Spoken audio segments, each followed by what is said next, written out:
Oh, yeah, for approval agenda.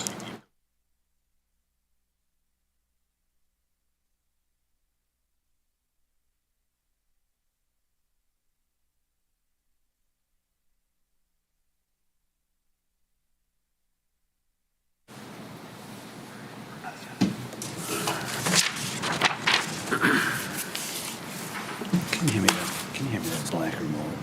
The computer gets smaller. It feels that way. It is the other one. It is the other one.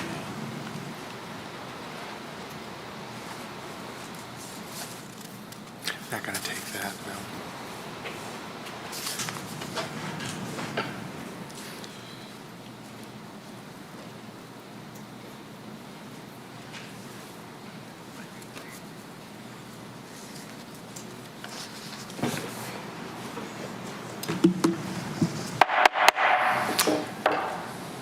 Well, good evening. Welcome, everyone, to the April 2023 meeting for the City of Troy Zoning Board of Appeals. Welcome to all of our guests and applicants and everyone else who's here participating, viewing.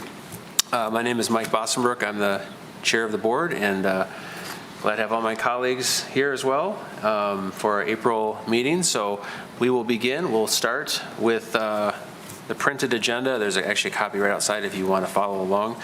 We have a printed agenda to follow tonight, and we will start with the first item, the roll call. So, Mr. Evans, if call the roll to get us started. Mr. Forster. Here. Mr. Green. Here. Ms. Chambers. Here. Mr. Eisenbacher. Here. Mr. Fox. Here. Mr. Bossenbrook. Here. All right, move on to item number 2, which we will have the gentleman to my left, our Vice Chair, Mr. Eisenbacher, will read the procedure, which will give us the roadmap for how we will handle the cases before us tonight. Good evening. The Zoning Board of Appeals is a group of 7 of your neighbors appointed by the Troy City Council to decide on requests for variances and other matters that are brought before them. A variance is a relaxation of the literal provisions of the zoning ordinance. Applicants must indicate a hardship or practical difficulty with the land that would warrant the granting of the variance. Procedure. The board will hear the items in the order that they appear on the approved agenda. When an item is called, the chairperson will verify that the applicant is present. Then the city administration will summarize the facts of the case. If there is less than a full board, 7 members, present at a meeting, an applicant may request a postponement so his or her request can be heard by a full board. If there is no request for a postponement, the applicant will then be given an opportunity to address the board to explain the justification for the action requested. After the applicant makes their presentation and answers any questions that the board may have, the chairperson will open the public hearing. Any person wishing to speak on the request should raise their hand and, when recognized by the chairperson, come up to the podium. The speaker should identify themselves with name and address, indicate their relationship to the property in question, for example, next door neighbor, live behind the property, etc., and state whether they are in favor of or against the variance request and give reasons for their opinion. Comments must be directed through the chairperson. Comments should be kept as brief as possible and closely pertain to the matter under consideration. Only one person will be recognized by the chairperson to speak at one time. At the conclusion of public comments, the chairperson will close the public hearing. Once the public hearing is closed, no other public comment will be taken unless in response to a specific question by a member of the board. The board will then make a motion to approve, deny, or postpone the request. In order for the request to pass, a minimum of 4 votes are needed. If the request is not granted, the applicant has the right to appeal the board's decision to Oakland County Circuit Court. Thank you, Mr. Eisenbacher, for reading our procedure. Now let's move on to our third item, which is the approval of the minutes from our February meeting, which was our last meeting. And trust our members have had a chance to review. If there's any motion to approve. Moved. Mr. Fox, any second? Mr. Green? Seeing no discussion, I think we're ready for a vote. Mr. Evans on the minutes. Mr. Bossenbrook. Yes. Mr. Green. Yes. Mr. Forster. Yes. Mr. Eisenbacher. Yes. Ms. Chambers. Yes. Mr. Fox. Yes. All right, minutes approved from February. Let's move on to item number 4, which is the printed agenda for tonight for the other matters we have before us. Is there any discussion on the agenda proposed for tonight? Mr. Eisenbacher. Mr. Chairman, thank you. There is an item, a letter from our city attorney pertaining to item B, and it appears to be appropriate to split that item into 2 sections. First, a review of the city attorney's letter and decision on whether or not the item is appropriate. And then if the item is appropriate, then we proceed to the second. Thoughts? I think that makes sense. I think it's sort of 2 separate questions. Do one, then the other, and decide where we go from there. Do we need that in the form of a motion? I would suggest a motion. Yeah, let's, Okay. would you so move? I would move that item 5B be split into 2 parts. First, a review of the appropriateness, and then second, if the appropriateness is approved, a vote on the matter at hand. I'll second it. All right, seconded by Mr. Forster, motion by Mr. Eisenbacher. Any other further discussion? So that would, I guess we call that B and C. If we want to do that. B can be the review of the B1 and 5B. interpretation of the ordinance, and then C could be the merits of the appeal, if that's where we so move. So I think that's fine. We have a motion on the table to so amend tonight's agenda. Mr. Fox, would you? Second it. Okay, we second. We have a, I think we're ready to vote. Mr. Evans? Okay, Ms. Chambers. Yes. Mr. Bossenbrook. Yes. Mr. Eisenbacher. Yes. Mr. Fox. Yes. Mr. Forster. Yes. Mr. Green. Yes. All right. Thank you. We have a slightly amended agenda for tonight, which will then take us to item 5, hearing of cases. And let's start with the variance request at 3459 Talbot. And we'll start with city staff. Mr. Evans, if you are prepared to introduce the matter for us, whenever you're ready. Thank you, Mr. Chair. This is a variance request for property at 3459 Talbot. This is a request to allow construction of a home addition setback 1.5 feet from the side property line. The zoning ordinance requires the addition to be set back 5 feet from the side property line.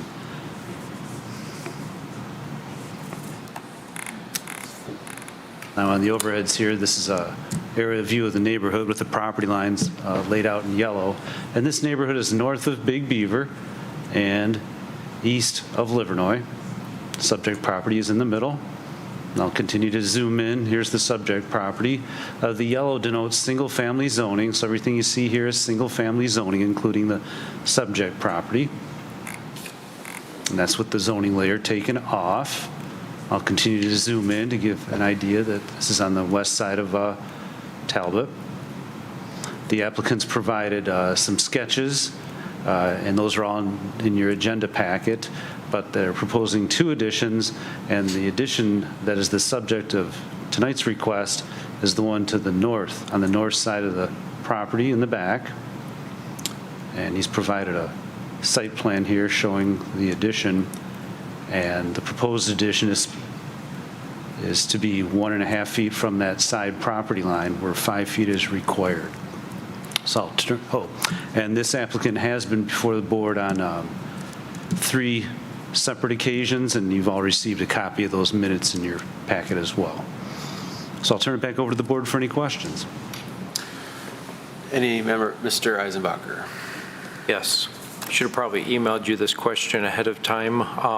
The property directly to the north, I believe that is owned by the city of Troy. I should be able to find out within the next minute or 2. I can check our GIS. And then is it designated as a park? All right, let me see if I can get the answer to both those questions. I can work on that as well as address any other questions while the board proceeds. Does any other member of the board wish to ask a question for city staff? Seeing no other questions, Mr. Evans, you have the ability to look that up in real time? That would have been the only question I would have had. You have one question to add? The only question I would have had is the same as Mr. Eisman. Okay. Yeah.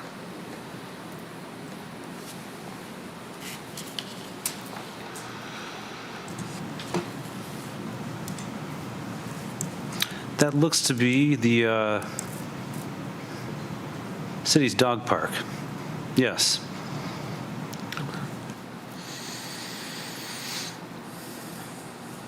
Thank you. Yeah.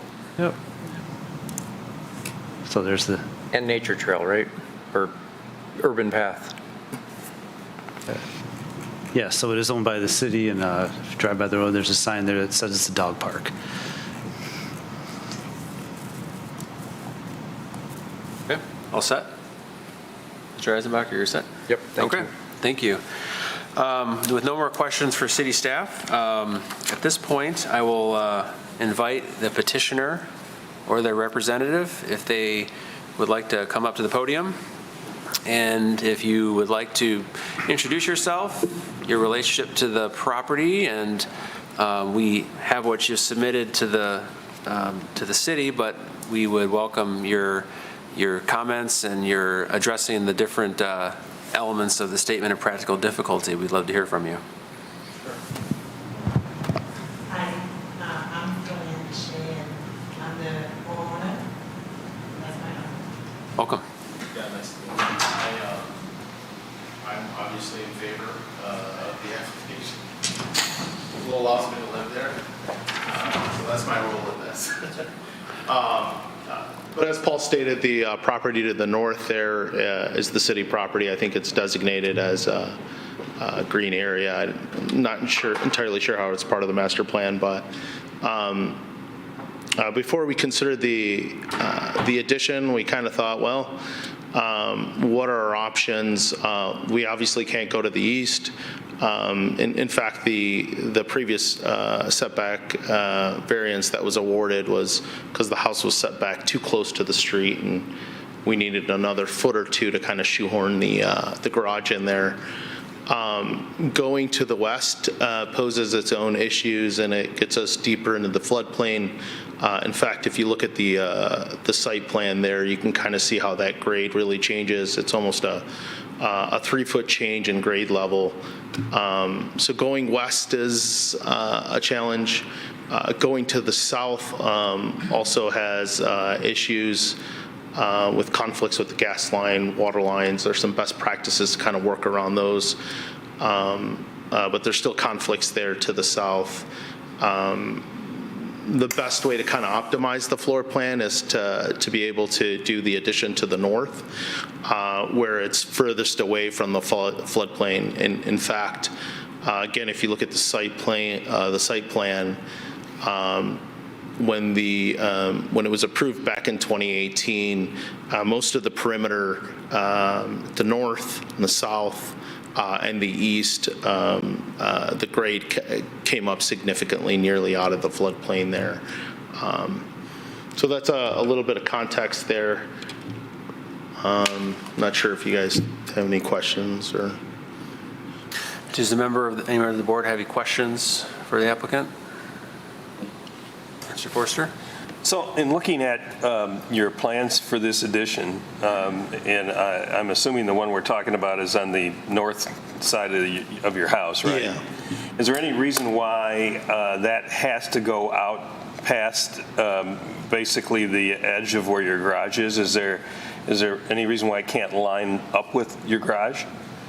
Yeah, it's pretty narrow. It would be about 9 linear feet of finished square footage. So it would be very hard to get an ADA compliant bathroom and bedroom in there. It's just too narrow. So that's why we're requesting the variance. Have you talked to any neighbors? Sure, we've talked to our neighbors to the south and our neighbors there to the northeast at 310. But I think, our immediate neighbor is the city of Troy, so. I mean, they're in favor, but I mean, it doesn't Yeah. bother them. Any other questions? Mr. Eisenbach or Mr. Fox? Yes. Welcome back. I remember the last couple times you've been here. Yes, I recognize that this is a very difficult property because of the flooding, and I've seen it flooded before when we've had the big rains and how that whole neighborhood behind you gets affected. There's really no practical other place on your property, is there, because of the flooding? Yeah, it would be challenging. We certainly don't want to go further west. That's kind of out of the question. And then pushing everything else, to the west, there's a deck there and other conflicts. So, that kind of poses the barriers around it. It was misplaced under the grade of the street. If we can go back in time, we might be able to fix some of these issues, but we're working with what we have. Okay, thank you. Thank you. Mr. Fox? Well, and I'm realizing that this may be a city staff question now that it occurs to me. So this is right next to a city park. Is this the type of situation where the Parks Department would have come out with some kind of statement or request or any preferences that they have related to? I don't know did they have a plan for that portion of the park? Is there anything that's potentially going to, from their end, impact the land immediately surrounding this property? We didn't ask the department. That would be typical of a variance request. Unless something jumps out that we should ask them. Okay, fair enough. And we're still going to stay on the side of the property line? True. So I have when did you purchase the property, or when did you become the homeowners? 2009, I believe. Okay. Yeah, somewhere around there.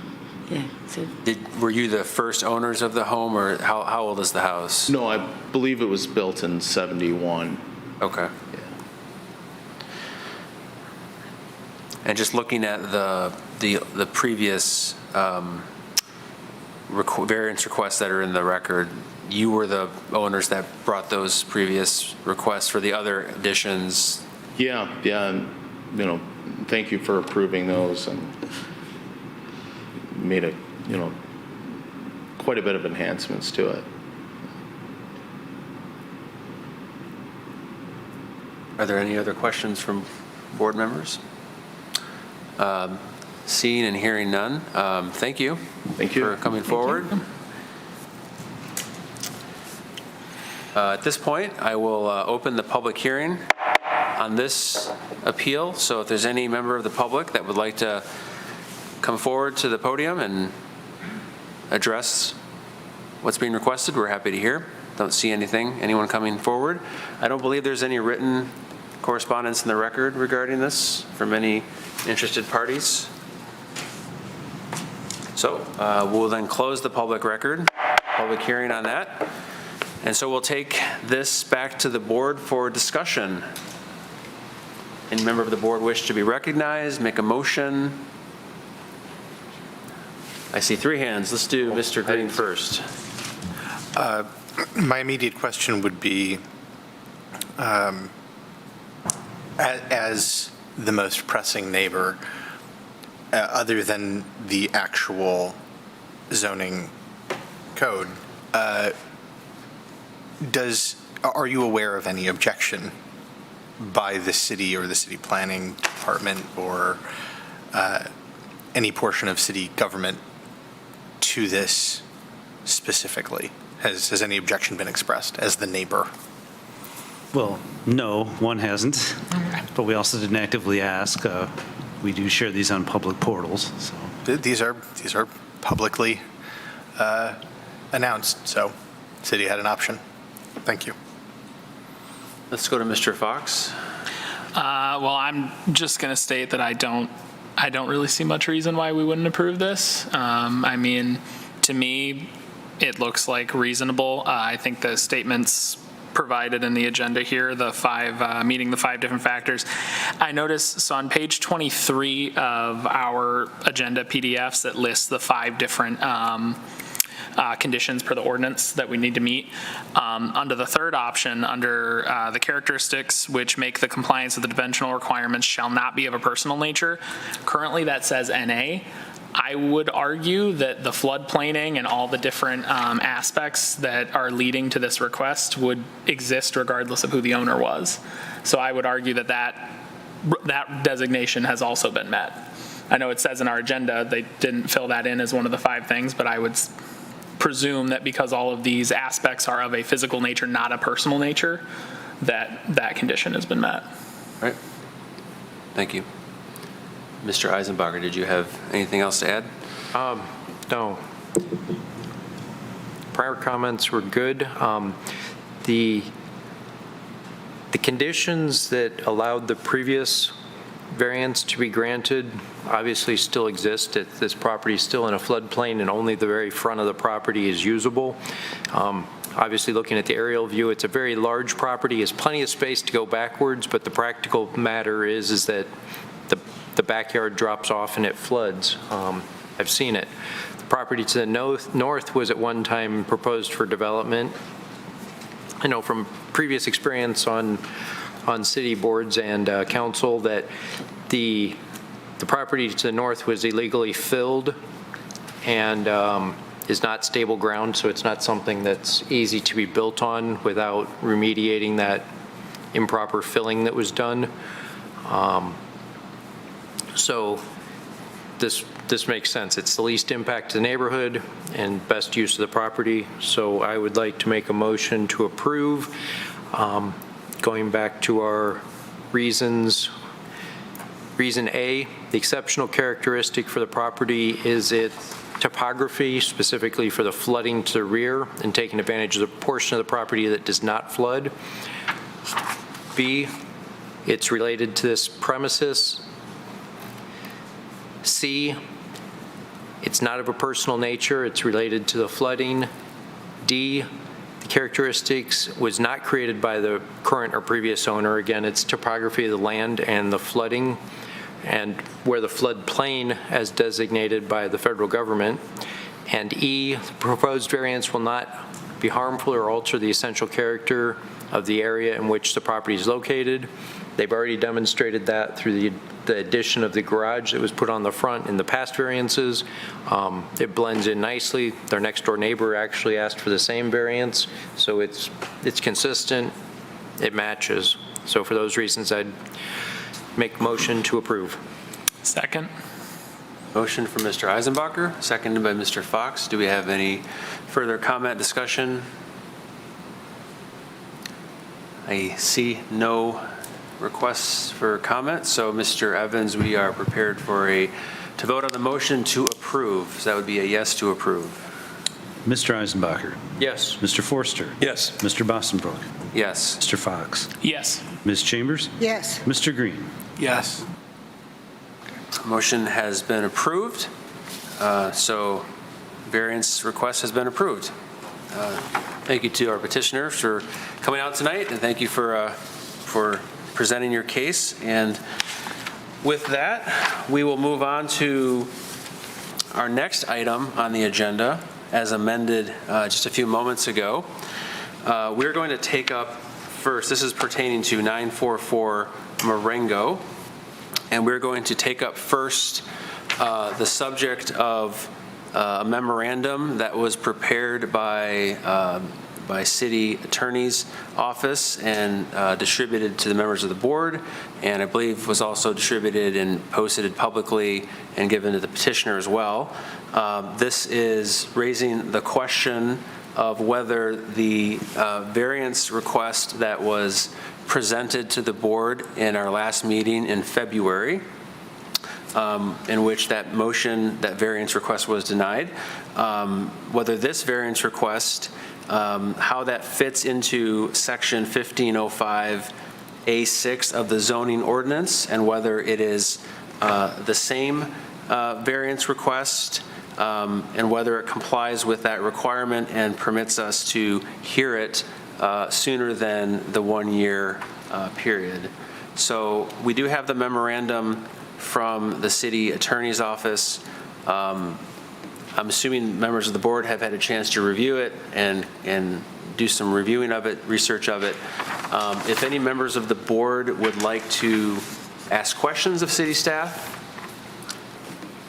by all means, let Mr. Eisenbacher.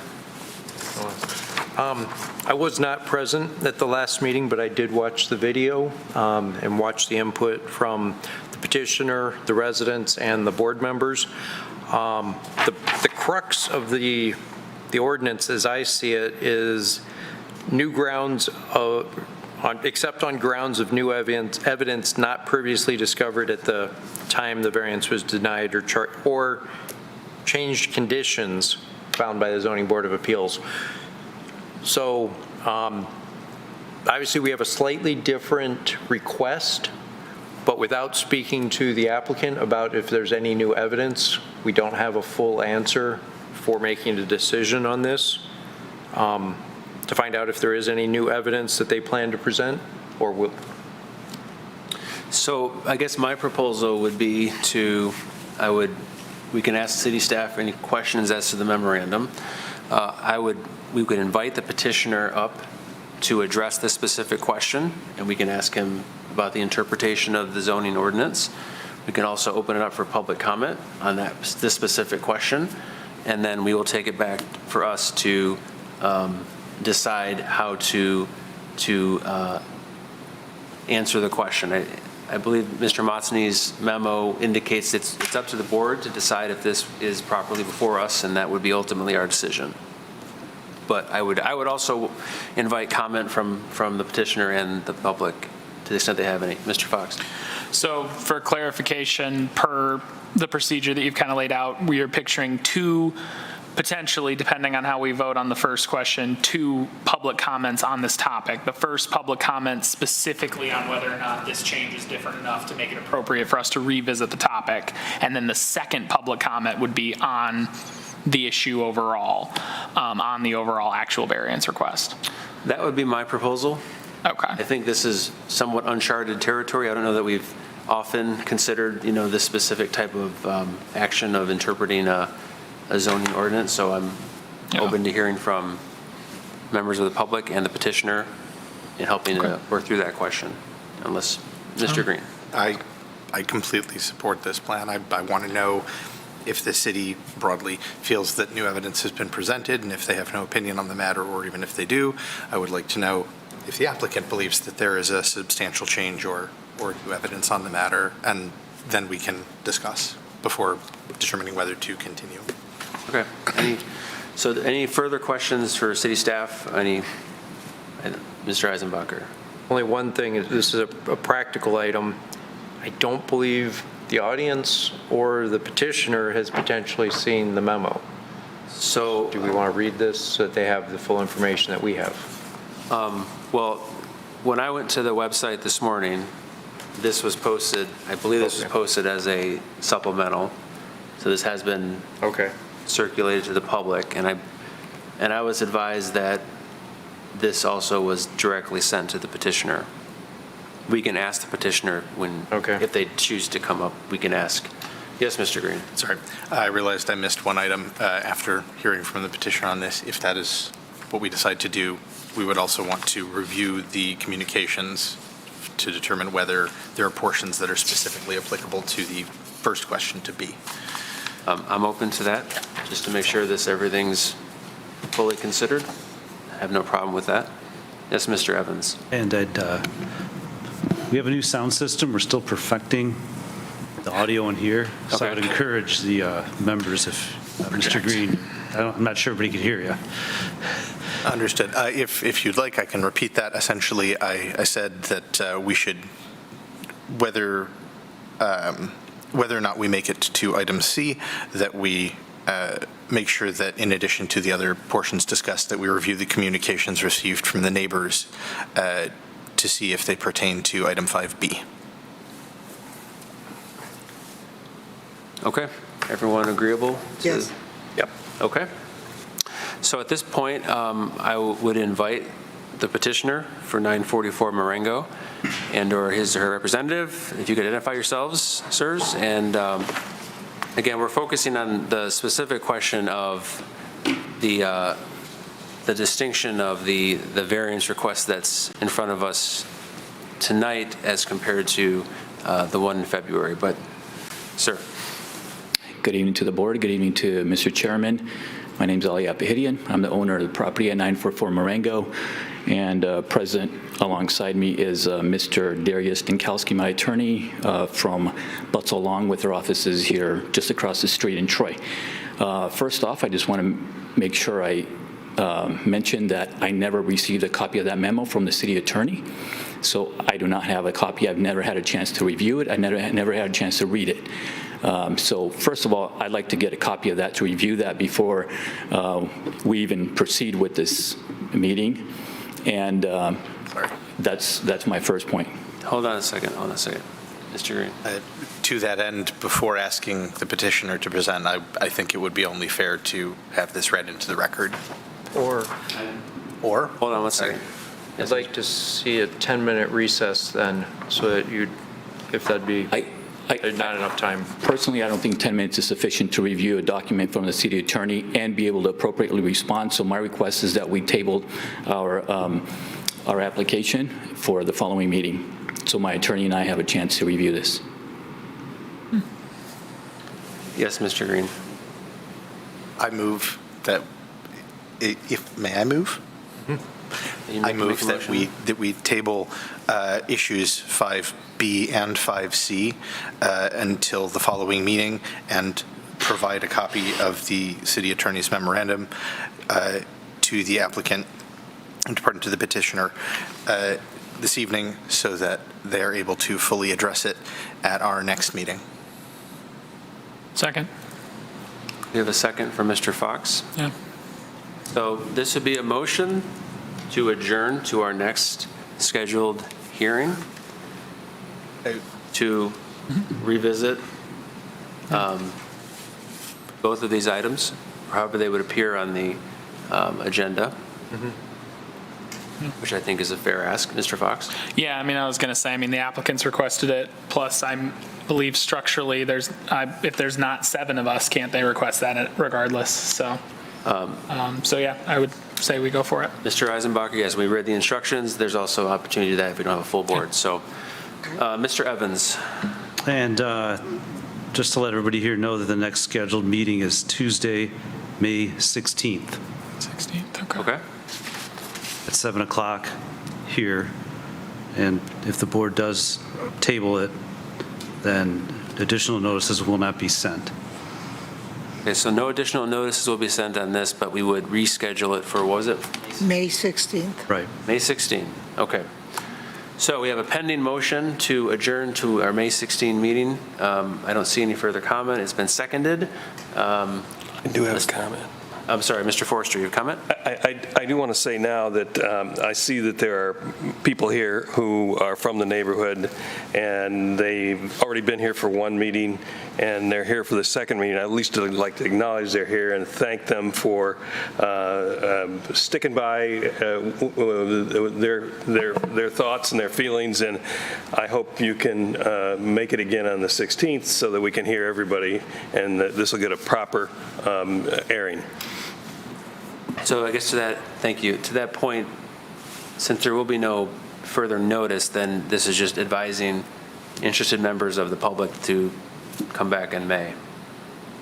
So, okay. So let's proceed with the vote. This is a motion to adjourn to May, and the motion would be yes to approve. Ms. Chambers? Yes. Mr. Fox? Yes. Mr. Forster? Yes. Mr. Bossenbrook? Yes. Mr. Green? Yes. Mr. Eisenbacher? Yes. All right, motion to adjourn has been approved. So thank you. Thank you. Sir, for raising that issue, and we're via email. happy to accommodate and give everyone a chance to consider. Okay. I'm not sure. Can I ask you to sit down for a moment while we move on to our other items, please? Thank you. All right, so we will adjourn those items to our May meeting.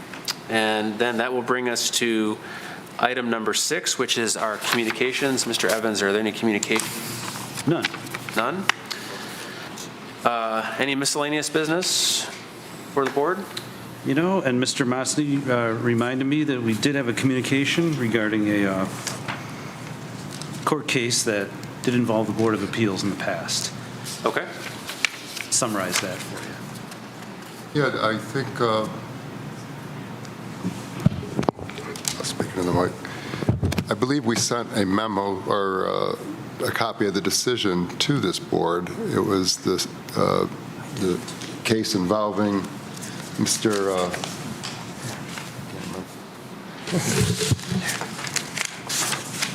Mr. Staffa.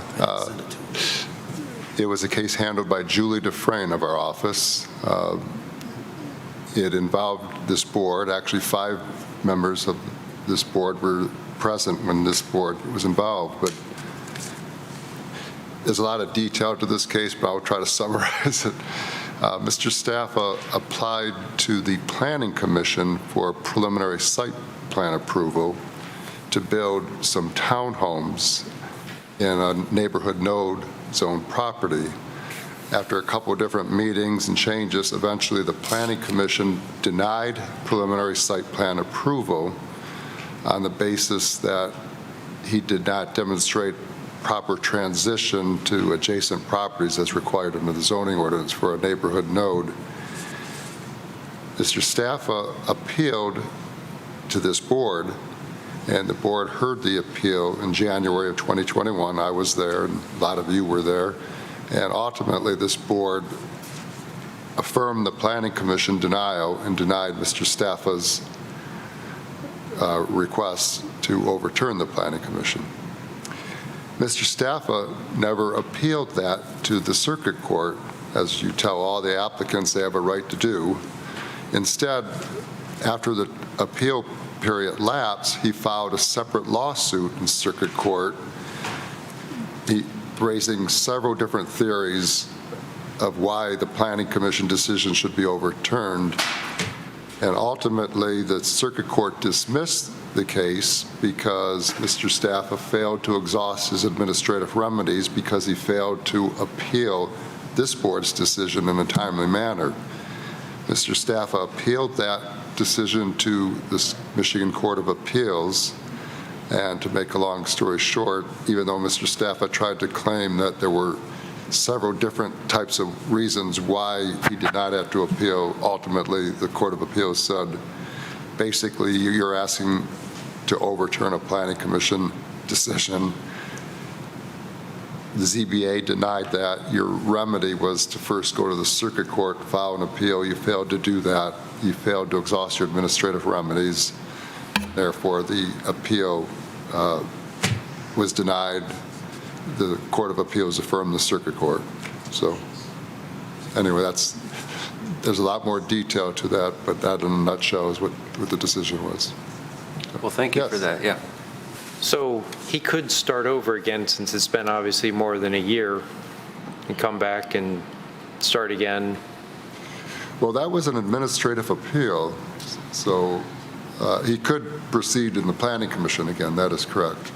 They'd probably send him back here, and then Then it could same, come back same, to here if they same. deny it, right? But he'd know where to go now, yeah. Yeah. That would be after, if he so chooses, an attempt to the Michigan Supreme Court to overturn the appeals decision. Correct. He does actually have the option to file for an application to leave to appeal to the Michigan Supreme Court. Thank you. Well, thank you, Mr. Motzi. I actually have one question. Maybe we can consider this the next meeting, but I think you gave us an update several months ago about just updating on the law and so forth. And you said there was like a pending Yes. Court of Appeals case or Michigan Supreme Court case that was maybe addressing, I don't know if that's been resolved or if that's still pending. It's still pending. Yeah, Okay. It addressed the issue of practical difficulties, whether or not the board actually has to consider exception of circumstances as a practical difficulty for a non-use variance. So there's still no decision on that. Okay. Okay, thank you. All right, any public comment? No public comment. That will then conclude our Well- meeting. I'm sorry, Mr. Fox? Well, so I just want to note, for the members of the public who are watching online that may be interested, the Planning Commission at its last meeting did approve a draft of the master plan that was sent out to the City Council. City Council will be reviewing it, and then they will officially vote on whether or not to officially release it out to the public for the 63-day review period.